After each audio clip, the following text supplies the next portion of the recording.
Sur la route de l'Est, en contrebas de ce chemin, un petit écrin de verdure. Il y a 10 ans, Philippe et sa femme Dany ont eu le coup de foudre pour ce lieu.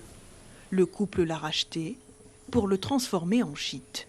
On l'appelle l'habitation. La conception était vraiment, la propriétaire était laotienne, donc conception vietnamienne, asiatique, avec un étage, un petit escalier. On a conservé cette structure parce que c'était original. Un site de 5 hectares où se mêlent les espèces endémiques de Guyane et des arbres fruitiers venus d'Asie. Et pour compléter ce panorama, des carbets cachés au nom évocateur.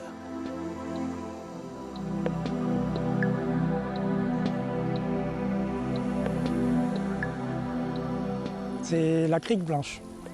Donc elle est toujours claire, toujours belle. Elle monte quand il pleut en amont, énormément, mais elle redescend très vite.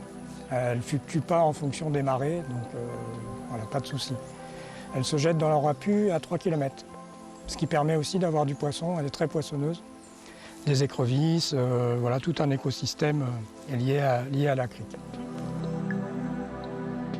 Avant le Covid, le site était adapté à ce que les gens soient un petit peu séparés les uns des autres, pas en contact. On ne fait pas de restauration, donc les gens ne se retrouvent pas dans un lieu commun. La seule chose qu'on a arrêtée, c'est le carbet commun, c'est-à-dire que les gens pouvaient venir et s'installer, installer leur hamac et ils étaient avec d'autres personnes, ça on ne fait plus. On ne fait que du carbet privé.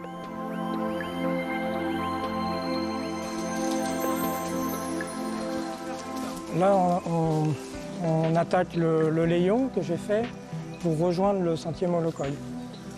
Il y a à peu près 20-25 minutes de marche. On est tout de suite en forêt primaire.